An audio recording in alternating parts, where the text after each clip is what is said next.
Nubs, The True Story of a Mutt, a Marine, and a Miracle by Major Brian Dennis, Kirby Larson, and Mary Netherly. Outside a border fort in the desert of western Iraq, a small, thin dog watched and waited. His ears had been cut off to make him a dog of war. He had no name and no person to call his own. Despite his size, he was the leader of his pack, a group of wild dogs that survived by eating desert mice and rats and scraps from the Iraqi soldiers stationed at the fort. As the dogs scanned the desert for a possible meal, the stillness of the fall morning was broken by the roar of engines, rumbling closer and closer. He hunkered down in the sand. 3 military Humvees carrying Major Brian Dennis and his 10 Marines lumbered to a stop. They were part of Border Transition Team 352, there to help train the Iraqi soldiers. The other pack dogs raced to greet the men. But the dog without ears cautiously approached Brian, who knelt down on one knee to meet him. In an email from Brian Dennis on October 2007, I found a dog in the desert. I call him Nubs because his ears look like little nubs. We clicked right away. He flipped on his back and makes me rub his stomach. I taught him to sit and shake in about 5 minutes. That night, Nubs and Brian ate dinner together. They shared Brian's MREs, or meals ready to eat, of spaghetti and Cajun beans and rice. For dessert, Nubs sampled a strawberry Pop-Tart, wagging his tail. Later that evening, Nubs stayed with Brian when it was his turn at guard duty. Together, they kept everyone safe. The next day, Brian gave Nubs an extra long belly rub. Then, he stepped into his Humvee and drove away. The whole pack chased after the vehicles, but quickly lost interest and turned back. Not Nubs. Running faster and faster, he tried to catch up with Brian. He ran for more than a mile. He had no way of knowing that it was against the rules for Marines to have pets. Left behind, Nubs stared after the Humvees as they disappeared into the shimmering heat of the desert. Long, lonely weeks passed without any sight of that trio of Humvees the Marines called Scout, Boss, and Chuck. At the fort, without Brian, there were no belly rubs. Winter's cold winds began to scour the desert, leaving Nubs scrambling for someplace warm to sleep. As the pack leader, he faced constant challenges from younger dogs wanting his job. Sometimes groups of dogs from other forts fought Nubs and his pack over the little food they had. Nubs lived his rough, harsh life waiting for each time Boss carried Brian back to him.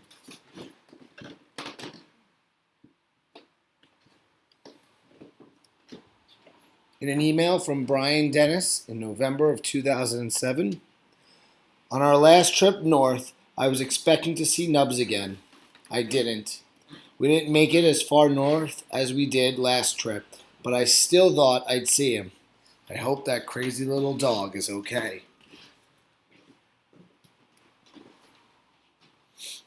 Near the end of December, when the temperature dipped to a bone-chilling 30 degrees, the Humvees again rumbled up to the border fort. The pack dogs ran to greet Brian, but not Nubs. He hung back, gaunt and weak, from a deep wound in his side. Shivering from pain, Nubs allowed Brian and the team medic to clean the wound and apply antiseptic ointment from the men's first aid kits.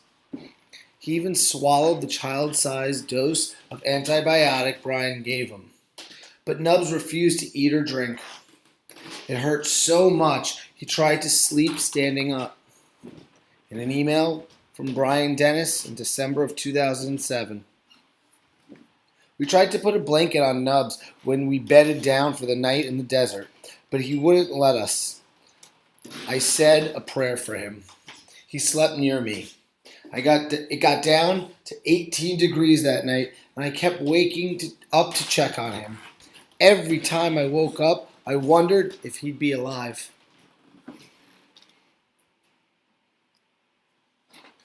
When Brian got up at 4 a.m. for his turn at watch, Nubs stiffly padded into place beside him. Head and tail drooping, he faithfully made the rounds with Brian. The next day, Nubs watched as Brian and his team prepared to leave. He touched his nose to Brian's face as Brian bent down to pet him goodbye. He felt Brian's head on his and heard him whisper, "Hey buddy, you need to eat. You need to get better."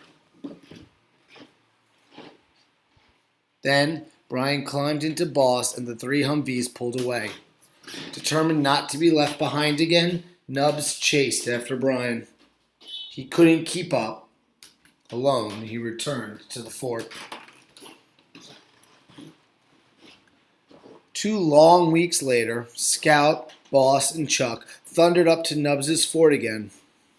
This time, Nubs was there to greet them, tail wagging but still moving slowly. For a few peaceful days, Nubs stuck close to his human pack. Brian took special care of him, doctoring his wound every morning. Nubs gobbled up his share of Brian's MREs, especially the beef patties. They wrestled and played Give Me Five. Brian rubbed Nubs' belly every time he asked. If Brian stopped too soon, Nubs pawed him and made him rub some more.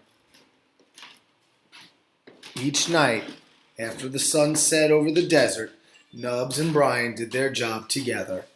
Under an ice-black sky of 1,000 stars, they kept watch over everyone. All too soon, it was time for Brian to leave again. Nubs followed close on his heels. Brian tightened his winter scarf, a keffiyeh, around his neck and then climbed inside the Humvee. He leaned out and said to Nubs, "You take care of yourself, buddy." The vehicles rolled across the desert, slowly at first, then picking up speed, heading for the command outpost, far away on the Jordanian border. Nubs cried as he chased them across the cold, coarse sand. Because of his wound, he could not keep up. He dropped to the ground, exhausted and completely alone.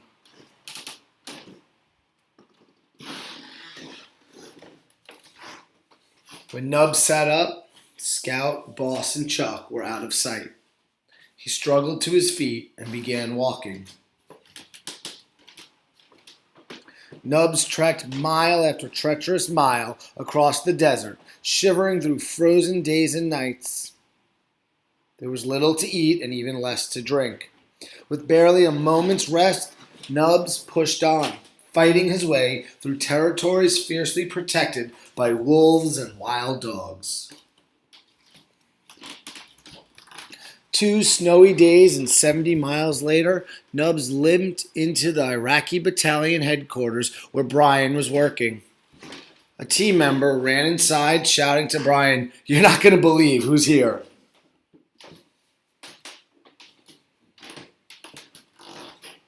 When Nubs saw Brian, he ran with his tongue out and tail wagging right into his arms. "What are you doing here?" Brian said as he held Nubs close and rubbed him all over. Nubs finally felt warm again. He pressed his wet nose against Brian's cheek. Nubs watched Brian climb into Boss, ordering his team back to the command outpost just half a mile away. "I know we're not supposed to have dogs at the outpost," Brian said to his men, "but if he follows us, what can we do?" When the Humvees began to roll, Nubs trotted right behind them until they reached the command outpost. Starving and exhausted from his ordeal, Nubs wolfed down pancakes, eggs, and sausages the Marines brought him. He made dog angels rolling over and over in the freshly fallen snow. A few days later, he found a brand new doghouse built just for him. Nubs liked living at the command outpost with Brian's men and all the other soldiers. He proudly wore a collar the Marines had fashioned from woven bracelets sent to them from school children back home. He cheered up his new friends, collecting belly rubs and making them laugh. And even though he had his own doghouse, most nights Nubs curled up in the barracks with Brian and his team. But everything was about to change. In an email from Brian Dennis in January 2008, this all came to a crashing halt when two soldiers who were not a part of our team reported us. We were given 4 days to get rid of the dog or else. That night, I sat down and talked to my Marines. We knew that if we took Nubs to the fort, he would come back to us. This made the decision easy for me. Nubs was going to America.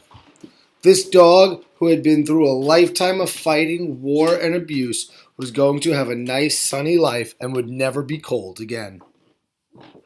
Nubs sat close by as Brian emailed his family and friends back home, and he supervised the men as they put up flyers to raise the money needed for his journey. In a flyer for the Save Nubs Fund, we are trying to evacuate Nubs to the States via Jordan. It is going to cost upwards of $2,000 to do this. If you want to help save Nubs, bring a small cash donation by the BTT 352 COC. Any bit will help and will be much appreciated. You can even come visit him in San Diego when we get him there. This dog found us after walking nearly 70 miles in the desert, and we're going to help him. He is an awesome dog. In a United States Marine Corps memo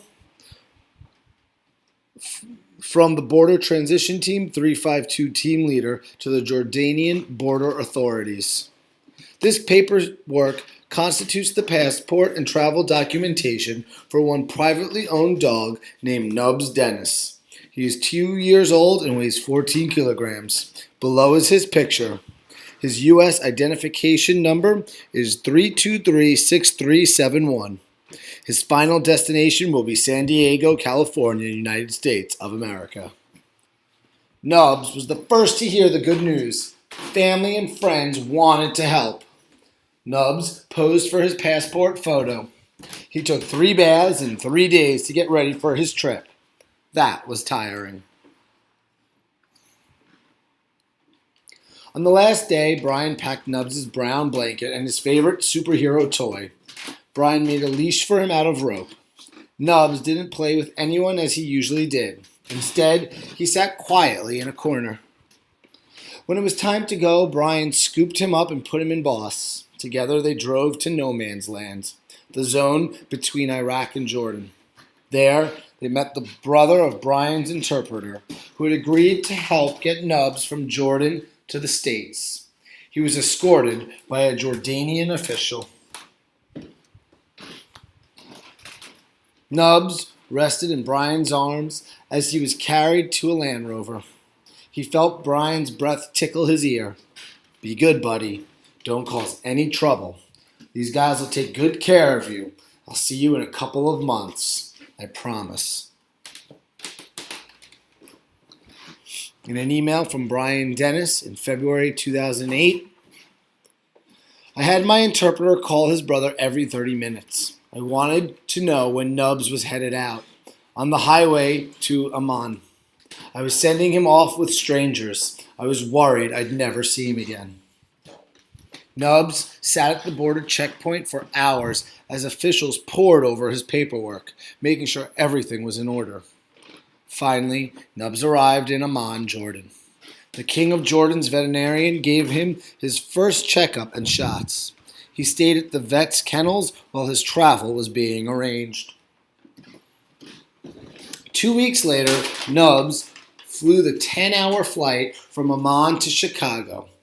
Friends of Brian's picked him up at the airport. Nubs ate steak and strawberry Pop-Tarts for dinner. A few days later, Nubs flew out of Chicago on the last leg of his long journey. When Nubs stepped off the plane in San Diego, he was greeted with banners and all kinds of cameras. He patiently posed for the paparazzi, but was glad to leave the airport crowd with Brian's friends Eric and Chrissy. In an email from Brian Dennis in February 2008, well, it's official, Nubs is in San Diego living the good life like a little rock star. I can't wait to get home and take him to the beach. Nubs slept in a comfy new dog bed, tried all kinds of tasty food, and went for walks in the dog park. But someone was missing. On March 23rd, 2008, Eric and Chrissy drove Nubs to Camp Pendleton. The paparazzi were there again. Nubs waited and waited when he finally saw Brian. Nubs leaped into his arms and covered him with kisses. Today, Nubs and Brian lead a busy life. They play at the dog beach and cruise around in Brian's truck. Sometimes they go running or hike in Mission Trails Regional Park. Nubs romps with his friends Bogey and Kublai. Nubs even goes to school. His trainer, Graham, gives him straight A's.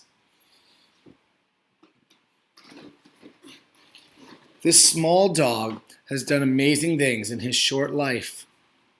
He chose to travel 70 miles alone across the desert to be with Brian.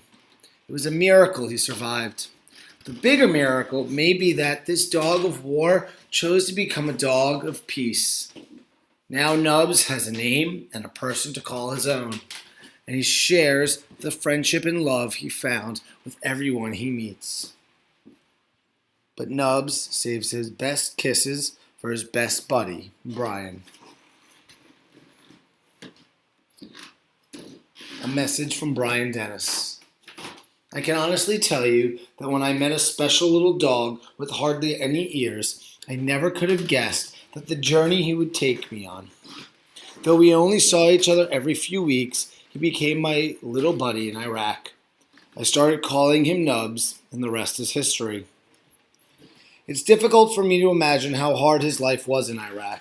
He lived in a war zone, suffered abuse, and had to fight to stay alive.